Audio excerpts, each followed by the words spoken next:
రేపే శ్రావణ మంగళవారం మంగళగౌరీ వ్రతాన్ని ఆచరించే విశేషమైన రోజు. శివపార్వతులకు అత్యంత ప్రీతికరమైన రోజు.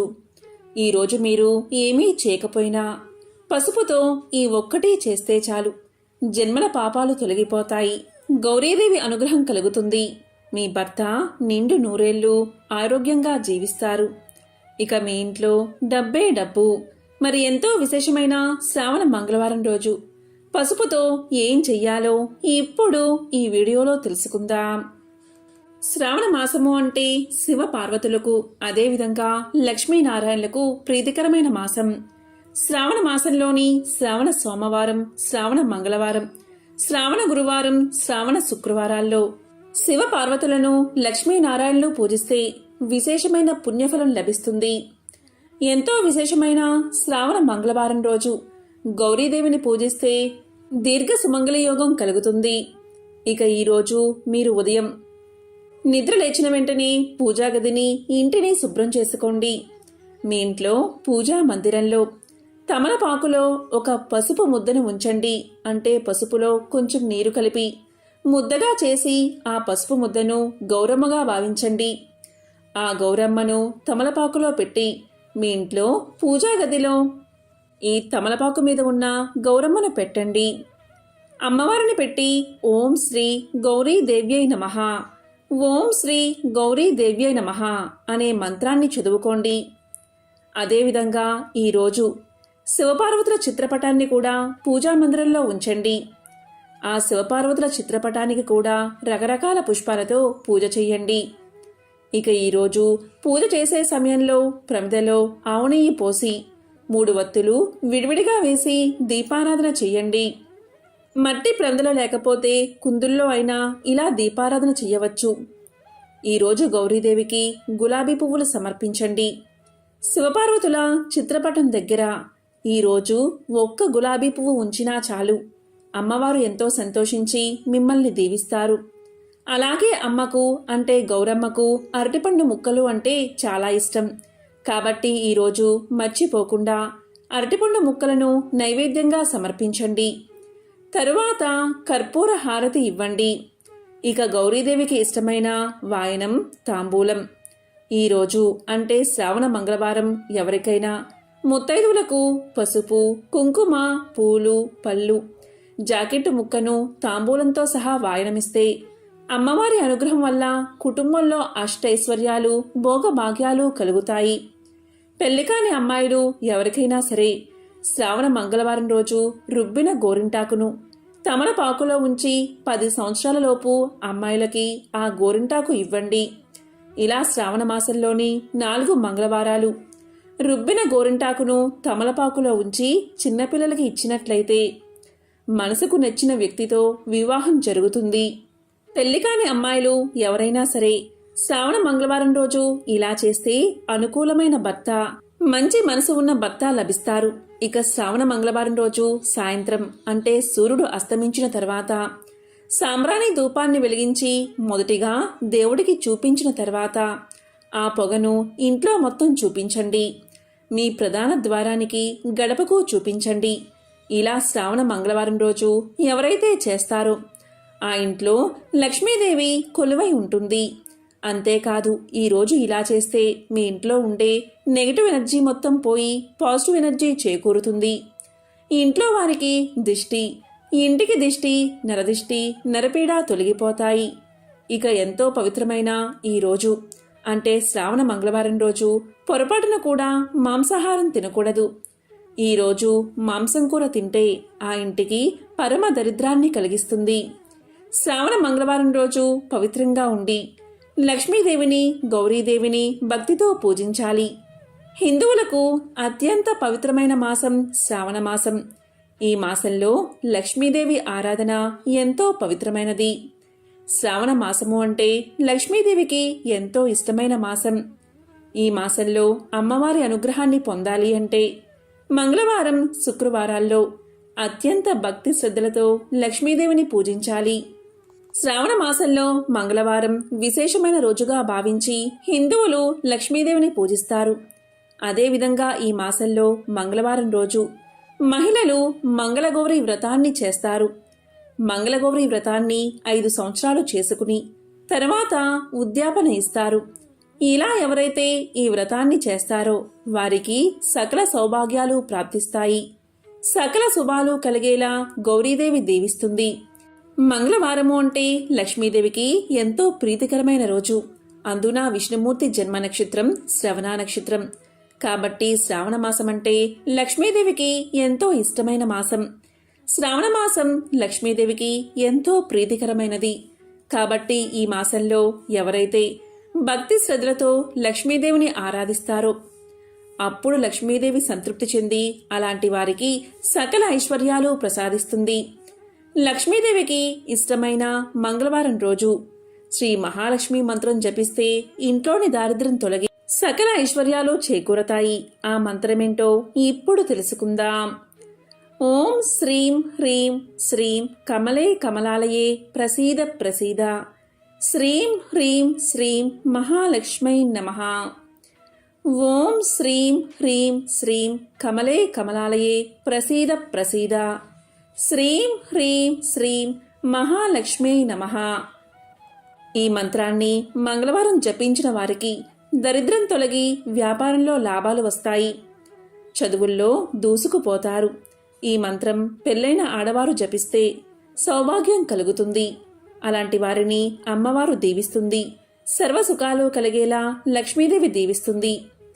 ఈరోజు మంగళగౌరి వ్రతాన్ని ఆచరించలేని వారు ఎంతో పవిత్రమైన శ్రావణ మంగళవారం రోజు ఈ శ్లోకాన్ని 21 సార్లు పఠిస్తే చాలు వ్రత ఫలితం లభిస్తుందని పురాణాలు చెప్తున్నాయి.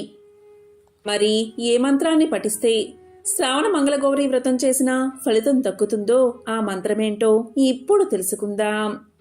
ఆ మంత్రం ఏంటి అంటే సర్వమంగళ మాంగళ్యే శివే సర్వార్థ సాధకే శరణ్యే త్ర్యంబకే దేవి నారాయణీ నమోస్తుతే. సర్వమంగళ మాంగళ్యే శివే సర్వార్థ సాధకే శరణ్యే త్రయంబకే దేవి నారాయణీ నమోస్తుతే. ఈ మంత్రాన్ని పఠించడం వల్ల శ్రావణ మంగళగౌరి వ్రతం చేసిన ఫలితం మీకు దక్కుతుంది. ఈ శ్లోకం అర్థం ఏంటి అంటే మంగళకరమైన వాటన్నిటిలో అతి మంగళకరమై సర్వమంగళ నామ దేయురాలివై అన్ని అర్థాలను సాధించి శరణు వచ్చిన వారికి ఆశ్రయమిచ్చే ముక్కంటి దేవరాయన శివుని అర్ధాంగి అయిన ఓ పార్వతి, ఓ దుర్గాదేవి, ఓ నారాయణి నీకు నమస్కారం చేస్తున్నాను అని ఈ శ్లోకమర్థం. ఈ మంత్రం చదవడం రానివారు ఏం చెయ్యాలి అంటే ఓం శ్రీ గౌరీదేవ్యై నమః, ఓం శ్రీ గౌరీదేవ్యై నమః అనే ఈ గౌరీదేవి మంత్రాన్ని పఠించినా చాలు ఆ గౌరీదేవి యొక్క పరిపూర్ణ అనుగ్రహం కలుగుతుంది. శ్రావణ మాసంలో ముఖ్యంగా మంగళవారం రోజు లక్ష్మీదేవికి దీపాన్ని వెలిగించాలి. దీపం అనేది చీకటిని పారదోలుతుంది, మనకు అంధకారాన్ని దూరం చేసి జ్ఞానాన్ని ప్రసాదిస్తుంది. మంగళవారం రోజు దీపాన్ని వెలిగించడం వల్ల మన ఇంట్లో లక్ష్మీదేవి కొలువై ఉంటుంది. నరదృష్టి నరపీడల నుంచి అమ్మవారు కాపాడుతుంది. మన ఇంట్లోని దారిద్రాన్ని పారద్రోలి ఐశ్వర్యాన్ని ప్రసాదిస్తుంది. ఈ ఇంట్లో ధనం నిలవకపోయినా, ప్రశాంతత కరువైనా, ఆర్థిక ఇబ్బందులు అధికంగా ఉన్నా ఈ చిన్న పరిహారాన్ని పాటించండి. తెల్ల జిల్లేడు పూలు అంటే అమ్మవారికి ఎంతో ప్రీతికరం.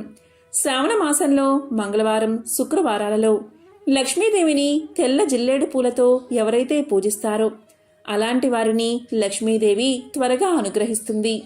ఇంట్లో దారిద్రాన్ని పోగొట్టి ఆర్థిక ఇబ్బందులను తొలగిస్తుంది. అలాంటి ఇంట్లో ప్రశాంతతను కలిగిస్తుంది. సకల సంపదలను ప్రసాదిస్తుంది. మంగళవారం రోజు అమ్మవారికి పూజలో బెల్లం మరియు ఆవు నెయ్యి ఉపయోగించి పొంగల్ని నివేదించండి. ఆ పొంగల్ని ఇంటిళ్లపాటు ప్రసాదంగా స్వీకరించండి. ఈ విధంగా నైవేద్యాన్ని స్వీకరిస్తున్నప్పుడు అమ్మవారిని ఇలా కోరుకోవాలి. తల్లి, మా బాధలు, అప్పులు, కష్టాలు తొలగి ఆనందంగా ఉండేలా దీవించు తల్లి అని వేడుకోవాలి. ఓం లక్ష్మీ నమో నమః, ఓం లక్ష్మీ నమో నమః అనే మంత్రాన్ని 3 సార్లు చదువుకుని ఆ ప్రసాదాన్ని స్వీకరించాలి. ఇలా ఈరోజు చేస్తే రుణబాధలు తొలగిపోతాయి. మీ ఇంట్లో అన్నీ శుభాలే కలుగుతాయి. కాబట్టి శ్రావణ మంగళవారం ఎవరైతే లక్ష్మీ ఆరాధన చేస్తారో అలాంటి వారికి ప్రతి పనిలో విజయం కలిగేలా అమ్మవారు దీవిస్తుంది. ఇక అత్యంత పవిత్రమైన శ్రావణ మంగళవారం రోజు మీరు స్నానం చేసే నీటిలో ఈ ఒక్కటి వేసుకుని స్నానం చెయ్యండి. ఇలా చేస్తే శివపార్వతుల అనుగ్రహం కలిగి దారిద్ర బాధలు తొలగిపోతాయి.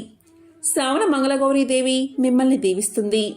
ఇక శ్రావణ మంగళవారం రోజు మీరు స్నానం చేసే నీటిలో చిటికెడు పసుపు వేసుకుని స్నానం చేయండి. ఇలా స్నానం చేసే సమయంలో మొదటి చెంబుడు నీటిని చేతిలో పట్టుకుని గంగా గంగా గంగా అని 3 సార్లు జపించి ఆ నీటిని తల మీద పోసుకోండి. మీరు ఎప్పుడైతే గంగా గంగా గంగా అని 3 సార్లు జపిస్తారో ఆ నీరు గంగాజలంగా మారిపోతుంది. ఈ విధంగా మొదటి 3 చెంబుల నీటిని తల మీద పోసుకుని తలస్నానం చెయ్యండి. ఈ విధంగా స్నానం చేస్తే ఒంట్లో ఉన్న సమస్త దోషాలు, దరిద్రం, కష్టాలు తొలగిపోతాయి. మీ శరీరంలో ఉన్న వ్యాధులు నశిస్తాయి. మీ శరీరానికి నూతన శక్తి వస్తుంది. అంతటి అద్భుతమైన రోజు ఈ శ్రావణ మంగళవారం. ఈ రోజు దైవారాధన సమయంలో దీపారాధన తప్పనిసరిగా చెయ్యండి. శ్రావణ మాసం, కార్తీక మాసాలలో దీపారాధనకు ఎంతో ప్రాముఖ్యత ఉంది. దీపారాధనకు మన హిందూ శాస్త్రం ప్రకారం ఎంతో విశిష్టత ఉంది. నిత్యం ఏ ఇంట్లో అయితే దీపం వెలుగుతుందో ఆ ఇంట్లో సుఖ సంతోషాలు, ధనవృద్ధి, సంఘంలో కీర్తి తప్పక వృద్ధవుతాయి. ఈ శ్రావణ మాసంలో లక్ష్మీదేవికి దీపారాధన చేయడం వల్ల సకల సంపదలు కలుగుతాయి. శ్రావణ మాసంలో ఏమీ చేయకపోయినా ఒక్క దీపాన్ని లక్ష్మీదేవి ముందు వెలిగించినా చాలు. ఆ ఇంట్లో ఎల్లవేళలా లక్ష్మీదేవి ఉండి సిరుల వర్షాన్ని కురిపిస్తుంది. కానీ దీపారాధన సమయంలో తెలియకుండా చాలామంది ఎన్నో తప్పులు చేస్తారు. దీపారాధన అనేది శాస్త్రాల్లో చెప్పిన విధంగా చేయకపోతే ఆ పూజా ఫలం మీకు దక్కదు. పైగా దీపారాధన సమయంలో ఇలాంటి తప్పులు చేస్తే పాపం కూడా తగులుతుంది. మరి దీపారాధన ఎలా చేస్తే సకల ఐశ్వర్యాలు కలుగుతాయో ఇప్పుడు ఈ వీడియోలో తెలుసుకుందాం. ఒకసారి దేవేంద్రుడు సంపదలను పోగొట్టుకుని రాజ్యాన్ని కోల్పోయి ఏం చెయ్యాలో తోచక శ్రీ మహావిష్ణువును ప్రార్థించాడు. దానికి శ్రీ మహావిష్ణువు ఇలా సమాధానం చెప్తాడు. ఓ దేవేంద్ర, ఒక దీపాన్ని వెలిగించి ఆ దీపాన్ని శ్రీ మహాలక్ష్మి స్వరూపంగా భావించి పూజించు అని చెప్పగా దేవేంద్రుడు మహావిష్ణువు చెప్పినట్లుగానే దీపాన్ని వెలిగించి ఆరాధించాడు. దానికి సంతృప్తి చెందిన లక్ష్మీదేవి ఇంద్రుడికి కోల్పోయిన సంపదను, రాజ్యాన్ని ప్రసాదించింది. ఈ విధంగా దీపారాధన చేసి ఇంద్రుడు సకల సంపదలను, రాజ్యాన్ని పొందాడు. అంతటి శక్తి దీపాన్ని వెలిగించడం వల్ల వస్తుంది. దీపజ్యోతి పరబ్రహ్మ స్వరూపంగా మనోవికాసానికి, ఆనందానికి, నవ్వులకు, సద్గుణ సంపత్తికి నిదర్శనంగా భావించి దీపారాధన చేయాలి. దీపం వెలిగించే చోట లక్ష్మీదేవి కొలువై ఉంటుంది. అలాంటి ఇంటిని దైవక శక్తులు ఎల్లవేళలా కాపాడతాయని పురాణాలు చెప్తున్నాయి. అలాంటి దీపాన్ని వెలిగించే సమయంలో మనకు తెలియకుండా చేసే పొరపాట్ల వల్ల ఫలితాన్ని పొందలేం. అవేంటో ఇప్పుడు తెలుసుకుందాం. చాలామంది ముందుగా ప్రమిదలో ఒత్తులు వేసి ఆ తరువాత నూనె పోసి దీపారాధన చేస్తారు. కానీ ఇలా అస్సలు చేయకూడదు. ప్రమిదలో ముందుగా నూనె పోసి ఆ తర్వాత మాత్రమే వత్తులు వేయాలి. ఇక దీపారాధన కుందిని లేదా ప్రమిదను నేరుగా నేల మీద పెట్టకూడదు.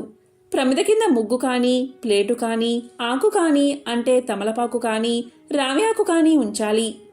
ఈ విధంగా దీపారాధన సమయంలో రావ్యాకు ఉంచి రావ్యాకు మీద దీపారాధన చేస్తే చాలా మంచిది.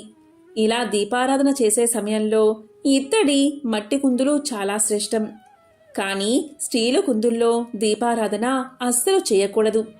అలాగే ప్రమిదలను ప్రతిరోజు శుభ్రంగా కడిగిన తర్వాతే దీపారాధనకు ఉపయోగించాలి.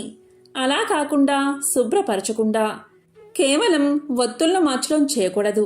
ఇక దీపారాధన వెలిగించే సమయంలో నేరుగా అగ్గిపుల్లతో వెలిగించరాదు. ఏకహారతితో లేదా అగరబత్తిని ఉపయోగించి దీపాన్ని వెలిగించాలి. ఇక దీపం వెలిగించాక దీపానికి 3 చోట్ల కుంకుమ బొట్టు పెట్టి అక్షింతలు వేసి దీపారాధనకు నమస్కారం చెయ్యాలి. ఎప్పుడైనా దీపం వెలిగాక కనీసం అరగంట వరకు కొండెక్కకుండా చూసుకోవాలి. అరగంటకు మించి వెలిగేలా చూసుకుంటే ఇంకా మంచిది. అంతకన్నా తక్కువ సమయంలో దీపం కొండెక్కితే వెలిగించిన పుణ్యం దక్కదు. దీపం ఆరిపోతే దీపం ఆరిపోయింది అని అనకూడదు. దీపం కొండెక్కింది లేదా ఘనమైంది అని సంబోధించాలి. ఎప్పుడైనా దీపాన్ని మనంతట మనం ఆర్పకూడదు. అలాగే దీపాన్ని ఒక వత్తితో వెలిగించరాదు. ఒక వత్తితో కేవలం చనిపోయిన వారి వద్దే వెలిగిస్తారు. 2 వత్తులు తీసుకుని ఆ రెండిటిని ఒకటిగా చేసి లేదా విడిగా అయినా ఉంచి దీపాన్ని వెలిగించాలి.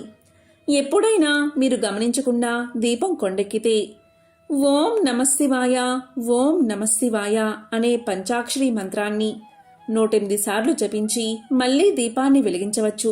ఒకరోజు దీపారాధన చేసిన తర్వాత మరుసటి రోజు అదే ప్రమిదలో నూనె పోసి మిగిలిన ఒత్తిని వెలిగించరాదు.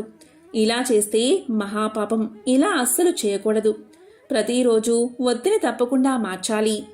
అలాగే దీపారాధన అనేది తూర్పు, ఉత్తరం దిక్కుల్లో వెలిగిస్తే చాలా మంచిది. ఇక శ్రావణ శుక్రవారం రోజు సాయంత్రం 5:45 నుంచి 6:15 మధ్య దీపాన్ని తప్పనిసరిగా వెలిగించాలి. ఈ సమయంలో వెలిగించే దీపాన్ని జ్యోతిలక్ష్మీ దీపం అంటారు. ఈ సమయంలో తప్పనిసరిగా దీపాన్ని వెలిగించడం వల్ల లక్ష్మీ కటాక్షం తప్పనిసరిగా మీకు కలుగుతుంది. కాబట్టి ఎంతో విశేషమైన శ్రావణ మంగళవారం రోజు ఇటువంటి విధి విధానాలు పాటించి శ్రీ మహాలక్ష్మి యొక్క అలాగే శివపార్వతుల అనుగ్రహాన్ని పొందండి. ఓం శ్రీ మహాలక్ష్మీ నమః. ఓం శ్రీ మాత్రే నమః. ఓం నమః శివాయ.